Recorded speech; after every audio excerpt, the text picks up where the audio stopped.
Hey everyone, welcome back. This is Dan from DHTV, and today I'm going to be showing you how to use the iPhone 13 Pro and iPhone 13 Pro Max cameras.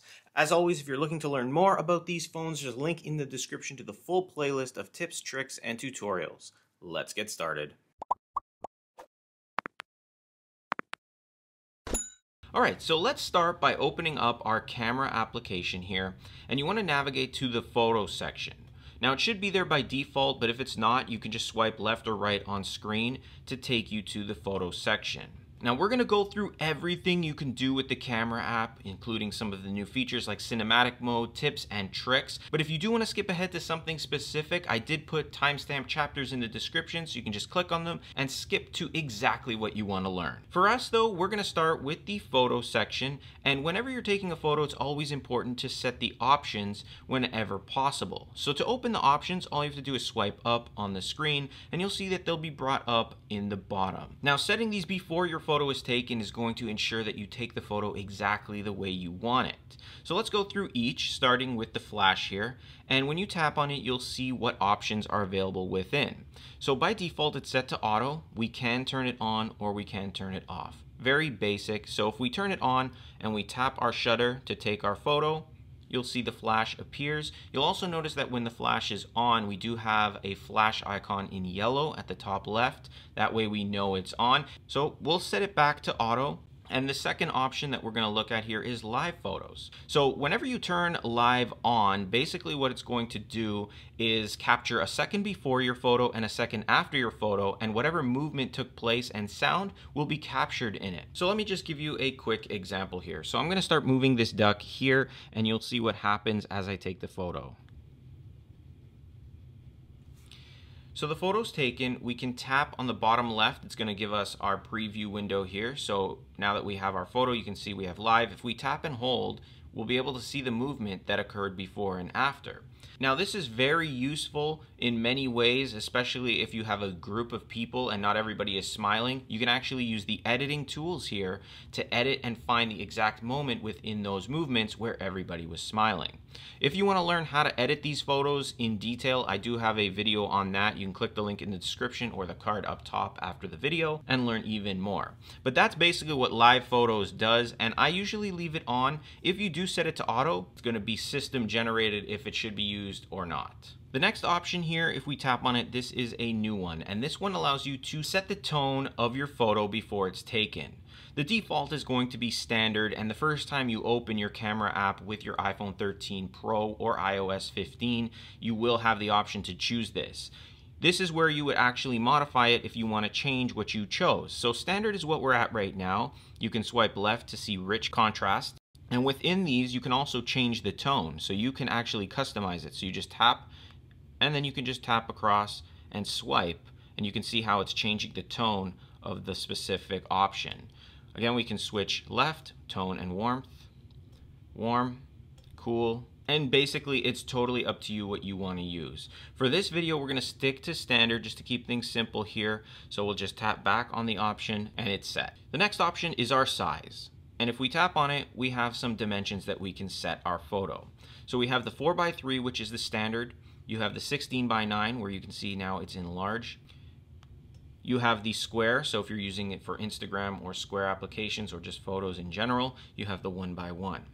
Aside from that, there aren't any real size positions that you can change to. You can edit later in the Photos app, but again, these are the standard sizes you have with your camera application. The next option here, if we tap on it, is going to allow us to control the exposure. And there's multiple ways to do this, but this is one of them. You can see if I pull it back, you can see it darkens the photo quite a bit. If I bring it upwards, it really exposes the bright areas of the photo and brings a lot more light into this specific photo. I traditionally leave the exposure as is unless there's a specific need to brighten one up or darken one.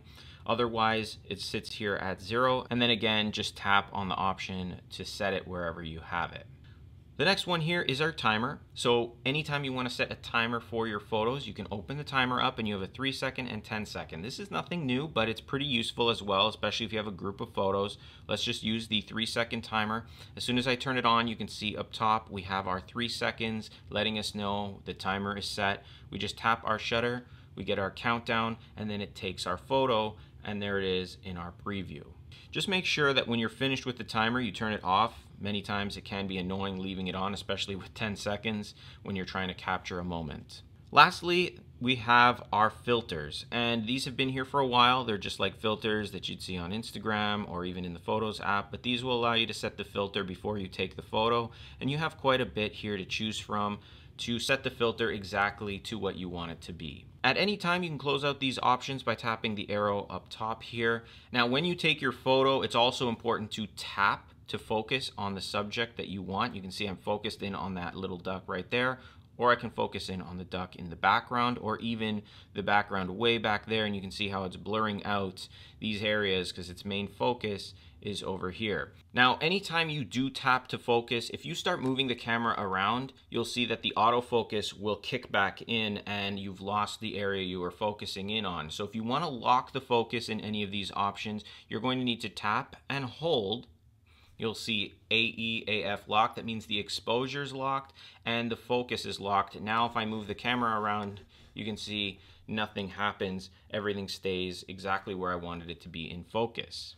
Lastly, if you do tap to focus anywhere and you want to change the exposure, you can by swiping downwards. You can see this little sun appears.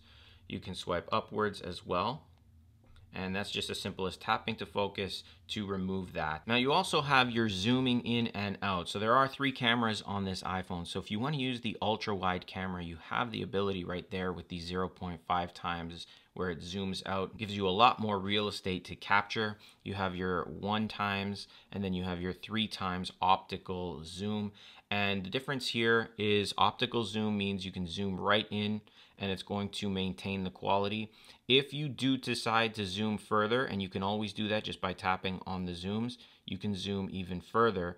You can see it's getting pretty grainy, and I would strongly recommend that you stay only at the 3 times zoom or lower. Otherwise, it creates the digital zoom, which degrades the quality of your photos. So once you have everything set up, your focus is locked, everything's ready, your options, all you do is take the photo with the shutter, and that is it. So there is a lot of customizing that you can do with your photos. Otherwise, you can just simply tap to focus on what you want, tap the shutter button, or if you're holding the phone horizontally like so, you can always use the volume rockers at the top here to take your photo, and it'll take it just the same.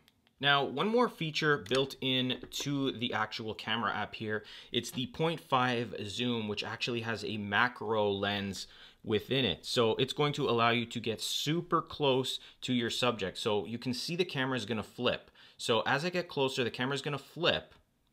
You see, it just flipped. And now I can get super, super close to my subject and almost right up against it and take the photo like normal.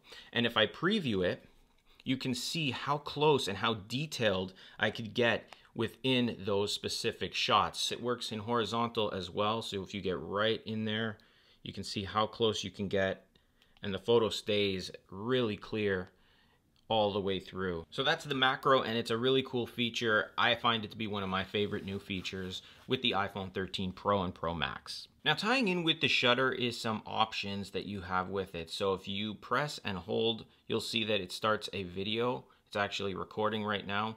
And as long as you hold on the video, it's going to record. When you swipe to the right, it's going to hold the recording. And at any time you can stop it like so, and your video will be saved in your preview. If you're just taking a quick video, you can always just hold and then release whenever you're ready, and it'll save as well. The other option here is to pull to the left here, and this you can see how many photos it's taking at once. That's the burst photo mode, and when you take burst photos, you can see them right here. It burst 35 photos into my Photos application there. So if you're trying to capture those action shots, that's how you do it in the photo section. Now, anytime you want to flip between your front and rear facing camera, it's located at the bottom right. And when you do so, you have all the same options you did with the rear camera. We'll just tap the arrow. You can see them all available right there. Now, the front camera is not nearly as good as the rear, so I'd strongly recommend using the rear facing camera anytime possible over the front. But whenever you're using the front, you can access all your options. You have some zoom options here as well. Not too much though.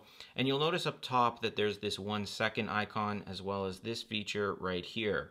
Now this is night mode. It is available on the rear facing camera. It's only appearing here now because the back behind me is a little bit dark, and on the rear camera I had a lot of light.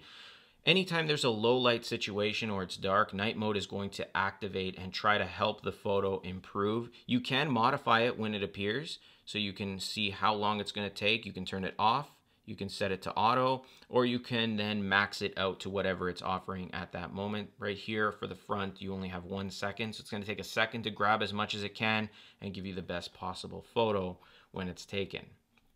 Aside from that, everything is pretty much the same, and within all of these options down here, you should be able to flip to the front or rear facing camera as well. So now let's move over to one of the more popular features here, and that is portrait mode. And I'll show you how it works. So for starters, we have 3x zoom, and by default, it zooms in 3 times. If we tap on it, you can get to that 1x zoom, and you can set it up the way you want. So let's say I want to focus on just this duck. You can see that it's telling me to move further away. So I'll move the duck a little bit further. And if we tap to focus in, you'll see that the rest of the background is blurred out, and it gives you that really cool blurred out background effect. Now, while in portrait mode, you do have the options here to set natural light, studio light, contour, stage light mono, and high key light mono. Now, while you're in portrait mode as well, you do see we have options here, and if we tap the arrow, it brings up our options at the bottom. Once again, we have flash, we also have exposure, we have our timer, we have filters, and then one more here is the f-stop, and this is going to allow you to control the depth of field, and that's the blur that's in the background. So if we pull it down, you can see it's blurring it even more, and we can pull the blur almost completely gone here by taking it to the highest f16. So it's totally up to you how you want to play with that depth of field, but you can really take some amazing photos in portrait mode. Now, one more good feature in portrait mode is if you do choose one of these options, for example, let's say we chose stage light and we take our photo, you can see how it's going to look. It almost gives you that stage light effect. But now in our preview window here, we can see that this says portrait mode. And if we do tap to edit, we can actually change the portrait mode options from here as well. So if we tap portrait, we can turn it off. If we tap it, we can turn it back on. We also can switch between all of those options. So I can give you a live effect of what it'll look like with each one. So if you wanted to change it to stage light mono or even key light, you could do so right from your editor as well. Once again, I do have that full tutorial on the editor if you're looking to learn more. Now, as usual, when you're taking photos, you do want to tap to give you that focus. When you tap, you can still access your exposure levels here, and you can tap and hold to lock in the exposure and the focus as well. So we'll just close out the options here, and now let's move over to the video section. So while in video mode, you can pretty much access everything you could access in photo mode as well. Let's bring in some of the duck's friends here. That way he's not lonely. And up top, you can see that we're filming HD 30. That means you're at 1080p at 30 frames per second. If you tap on that, you can go 4K. You tap on it again, it'll take you back to HD. In both of those options, though, you can tap on the 30. It'll take you to 60 frames per second. You tap on it again, it'll go back to 30. 4K at 60 would be the highest resolution that you could actually take your videos. Just keep in mind that the higher the resolution is up here, you're going to use more memory on your phone. So I suggest you set those first to where you want it. We're just going to leave it at HD. I like 60 frames per second for the most part, but we'll keep it at 30 to keep things smaller. And now to access the extra options, you see we don't have an arrow. You can actually just swipe up anytime as well to bring these options that there are available. So let's take our video, and it's as simple as tapping on the video icon and then filming your video. Now you can see, you can gather all the information you want in the video here, like so. When you're ready, you can tap stop, or you can even take photos within the video. This is a shutter button right here, so I'm taking photos while it's filming. When you're done, tap stop. You'll have your preview at the bottom left here again. The video will automatically start playing. You can see that little dial is moving at the bottom. Now you can see the video is playing. So we'll just go back. Let's move over to the cinematic mode, just swipe left. And this is the new video mode built into the iPhone 13 models. And this is a really cool feature, which you can see right here is creating a portrait mode like image, but allowing you to take a video with the portrait mode effect. So the background here, you can see is blurred. If I focus in on this duck here, it blurs out the background, giving you that depth of field. So if we go back to video and I tap on the duck, it's still blurred a little bit, but it's not nearly as dramatic as you get when you have it in cinematic mode.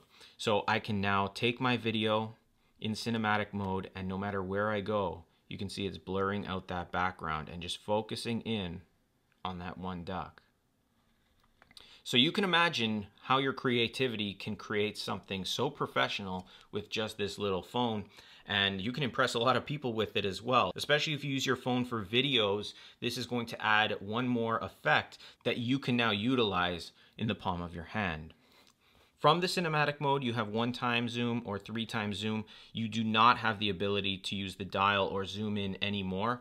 Pinching to zoom doesn't work. You can only use those 2 zooms, 3x and 1x. If we swipe up, we will bring up the options available in cinematic mode, and there aren't too many. Flash, again, being on or off, which is just going to turn a light on, your exposure controls, and then here we have our depth of field controls. So you can see how blurred the background is.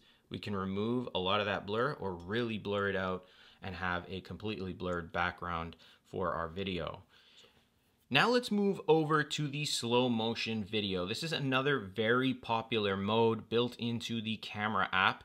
And with this, you're going to use the same functionality as you did with your videos, except you're going to have a slow motion effect added to it. So first off, at the top, you can see that we are set to HD at 240. You can tap here to set it to HD at 120 as well.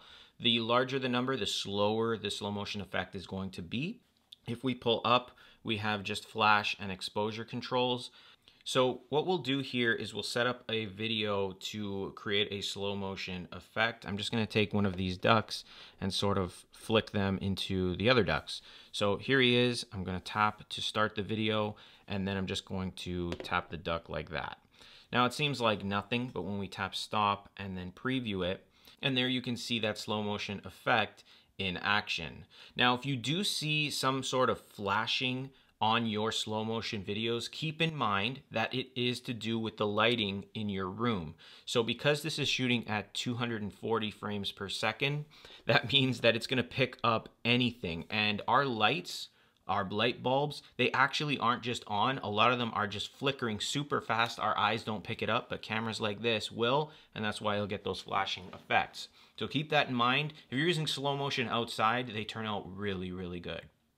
So next, we'll just swipe over. We have time-lapse. This is another really cool option, and basically what it's going to do is speed up your video. So it's like the reverse of slow-mo. Basically what you're going to do is leave your phone on a tripod or a stand like this one right here. Everybody always asks me about this stand. There's a link to it in the description if you want to pick it up for yourself.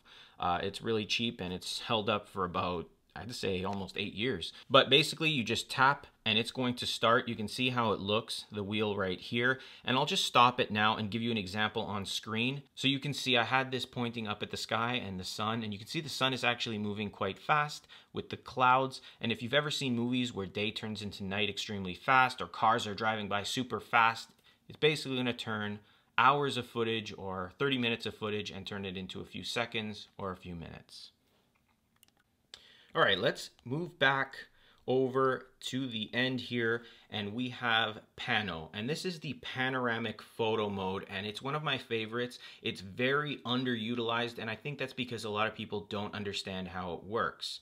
Now, what it's telling you right here is to move the iPhone continuously when taking a panorama. So panorama is getting a super wide sort of photo, and the way you're going to grab this is you're going to have your phone lined up where you want it to start, and you're going to just turn it like so, trying to keep this arrow in line with the little yellow line that's on the screen.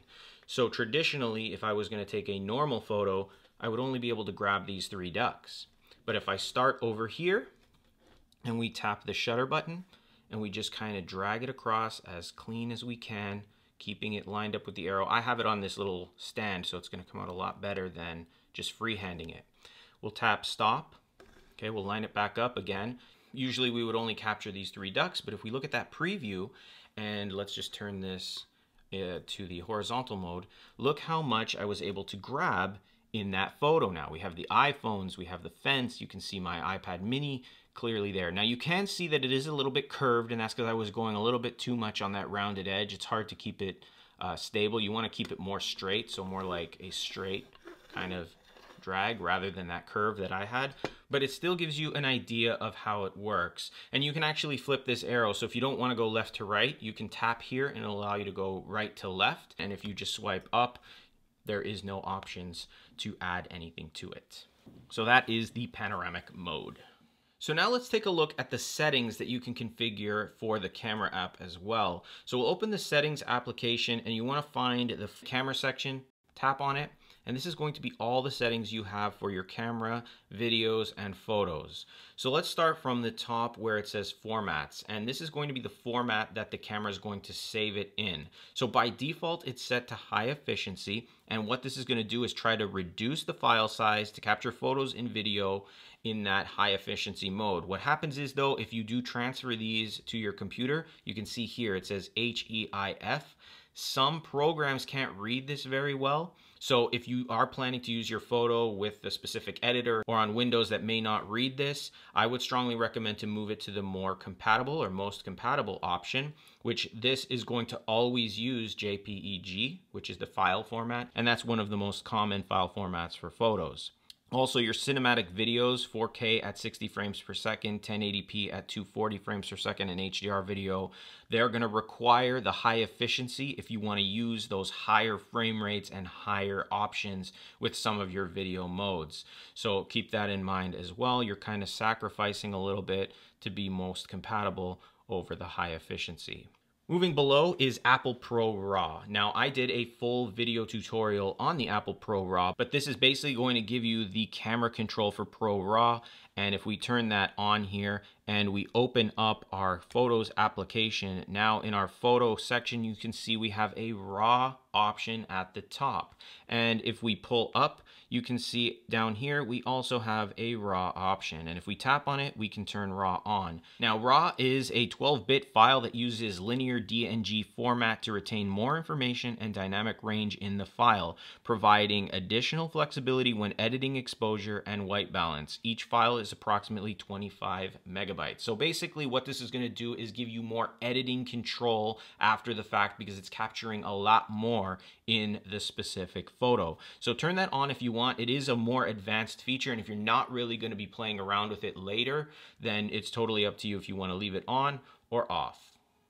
Next, we have the record video, and you can control some of these options within the video app. As I showed you, you're able to flip between 4K at 30 or 60 and 1080 at 30 or 60. But if you want to drop down to even 720 HD at 30 frames per second to save even more space on your phone, you could do so, or go to a 4K at 24 frames per second. You can control where you want to be. Keep in mind that those quick take videos will always record at 1080p 30 frames per second, and those quick takes are the ones where you hold on the Photos application like this to take your video. You can't control what video format that's going to be. It says right here 1080p at 30 frames per second, and you can see how much space it's going to take up on your phone depending on which option you choose. So obviously the largest 4K at 60 frames per second is going to be a 440 megabyte for 1 minute of video, and that's pretty big, especially if you have a lower space iPhone. The option below is Show PAL formats. This is a television video format used in many countries in Europe, Africa, Asia, and South America, so you can turn that on if it applies. HDR records up to 60 frames per second video in 10-bit high dynamic range, including Dolby Vision. This is gathering all the light and exposures and everything and trying to give you the best video possible. Keep in mind, very important, if you turn this on and you take your videos in the camera app, in the video app here, if you want to bring that video over to your computer and your computer doesn't read it the way it's supposed to, the video is going to be very, very bright, and I'm showing you on screen an example.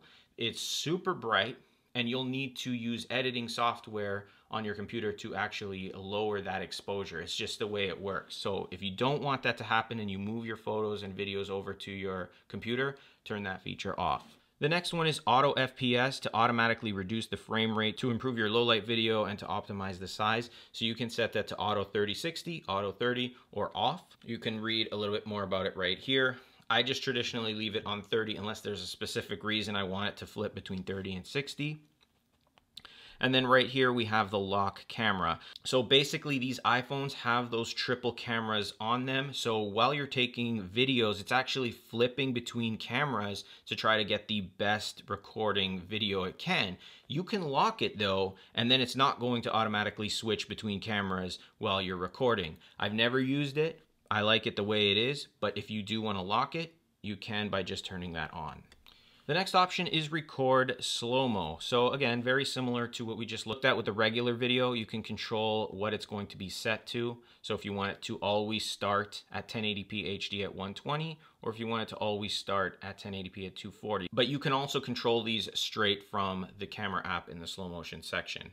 Again, you have your megabytes that's going to use based on 1 minute for each option.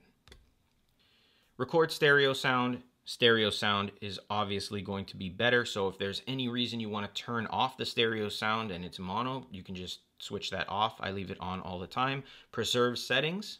You can preserve what setting is set when you open up the camera app. So preserve the last mode, such as video, rather than automatically resetting to photo. So when you saw I opened the camera app for the first time, it opens to photo. But if I set this to, for example, let me go to video or cinematic, and we go to settings here and we lock to preserve the last mode. If I open up the camera app again, it's always going to be in that cinematic mode. Even if I close it and open it up again, it's opening in cinematic. That's what that's going to do for you there. So if you like to use one specific option, you leave it on the last one you used. Same thing with preserving the creative controls. So if you want the filters, the aspect ratio, light, depth of field always to be the same as the last one you used, keep that on as well. Exposure, night mode, all of these pretty much the same. ProRAW, live photo. So you can set these and basically then go back to your camera app, set it up the way you want in all the options, including all of these down here. And then the next time you open the camera app, it'll stay the same as the last settings you set them to. Next is use the volume up for burst. So this can actually turn the volume rocker right here to the burst photos as well. So if you want to have multiple functionality, you can. Otherwise, you can just use the shutter button and swipe it left as I showed you earlier in the video. Scan QR codes right here. You can turn that on or off. Live text is a cool feature that was brought in as well. I like to keep that on, and I'll show you how that works in the tips and tricks section. Grid, if we turn that on, what it's going to do is give you a grid on your camera. And you can sort of see it here on screen, the grid. Basically, you can see it gives you a grid there. I use it to align my photos like this. Someone mentioned to me it's something to do with the rule of thirds. I'm honestly not a big photographer or anything like that, so I use things just that work for me in terms of functionality. So it's there for whatever you want to use it for. Totally up to you. You have the mirror front camera. So this is one of the biggest problems with the iPhone, is when you open your camera app and you flip to the front facing camera. I have my hand here. You can see it's on the left side.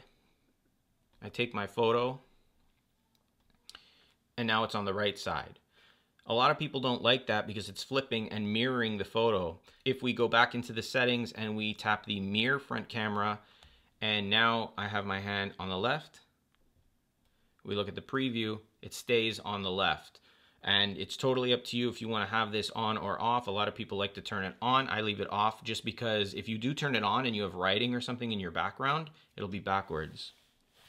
View outside the frame. That was something that confused me so much, because when you're inside the camera app here and you're in photos on the rear facing camera, so anytime you see in your Photos app a little bit more information on the back there, behind or outside the frame that you're working with, that's giving you a view of what's outside of your photo sort of rectangle. And that confused me in the past because I thought you were able to actually capture and edit later and bring some of that information in, but apparently you can't. It's just to view outside the frame. So you can leave that on or off.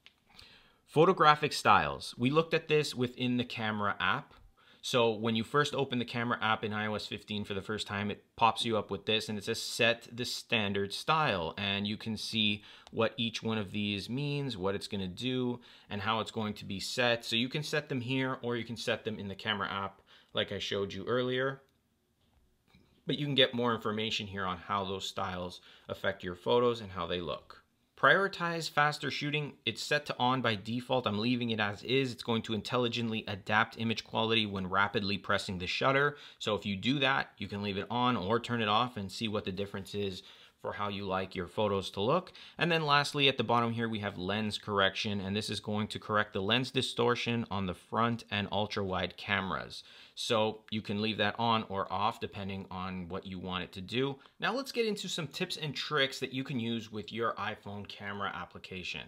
First off is the text reader that we saw in the settings, and this is pretty simple. Anytime that the camera recognizes text, you're gonna see it's going to align the text right there. You'll also see a reader option at the bottom right. If we tap on that while it's grabbing it, you'll see that it's going to take a little snapshot of that text. You can actually copy it from there. You can then open up your notes application or go anywhere you need to, just tap and paste it, and it's actually going to paste it in regular text. So this is a really cool feature. If you've ever driven by something and you didn't have a chance to get out or to type in what it said or the number or the address, you can just take a quick snapshot of it, paste it right into, say, your Maps app, and you can get on your way quickly and easily.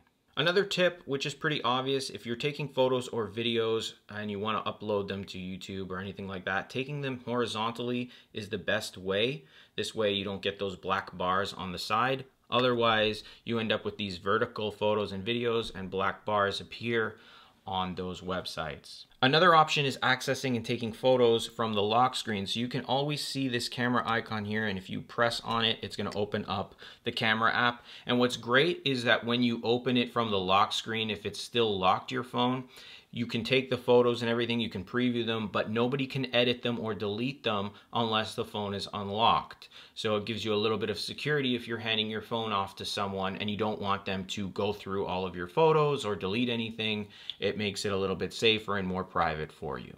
This next tip can also be associated with troubleshooting. If you find that your photos and videos are grainy, it could be that you're zooming in too far, or the lighting in the area is not very good. The iPhones do have the night mode, but as good as it is, it's not going to be perfect. So the darker the situation, the more grainy the photo and video is going to be. So that is pretty much everything you can do with these iPhone 13 Pro and Pro Max cameras. There is a feature coming out called ProRes, which isn't available yet. As soon as it is, I will talk about it in a separate video. But if you have any questions, feel free to ask me in the comments. I'm happy to help you out. And as always, if you're looking for more great content like this, iPhone 13 Pro tips, tricks, and tutorials, there's a link in the description to the full playlist. There'll be more and more iPhone tutorials coming out. And if this video was helpful or enjoyable, hit that like button, subscribe to the channel, and also click the bell notification box to be notified when I post new videos. And as always, I will see you in the next one.